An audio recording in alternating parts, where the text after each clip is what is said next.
Topping news, bridging the divide, strengthening partnerships, and empowering communities. That's the theme of the Royal Bahamas Police Force's annual church service held earlier today, where in a service at Zion Baptist Church on Shirley Street, so officials called for a more unified crime fight. Anthony Smith reports.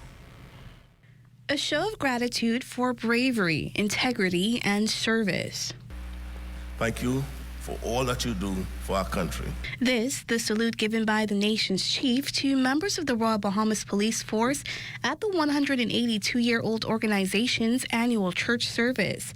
It's a ceremony that follows one of the toughest years yet for the organization, one marred by a rise in murder and violent crime, a plight Prime Minister the Honorable Philip Brave Davis acknowledges. Crime has been a very serious and chronic problem for too long. And then a succession of national crises poured gasoline on the fire.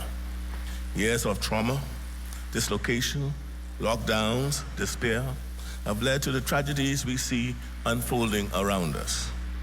Each act of violence has a ripple effect in our families, in our churches, and in our wider communities. It's why the priority now remains on building the force's manpower and expanding on programs to target possible offenders at the earliest opportunity.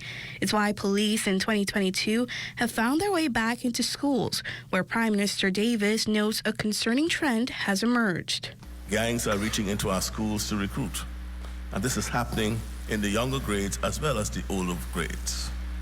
Our presence on campuses has strengthened security in our schools, which we owe you our thanks. We also need to stop gangs from recruiting inside the prison walls. All too often, young men are leaving prison with fewer options than they had previously, but more dangerous connections. Connections that have in recent years extended beyond borders. We are implementing measures to strengthen the defense of our borders from those who would come here illegally, from those who smuggle in weapons, drugs, and people.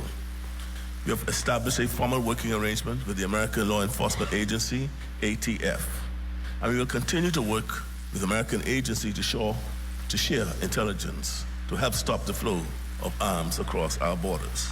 Into the year ahead, the Royal Bahamas Police Force, as both the Prime Minister and the National Security Minister note, will acquire the resources, manpower, and technology needed to better face the crime front. All tools to work as their mission suggests, together for a safer Bahamas. For the Bahamas Tonight, I'm Anthony Smith.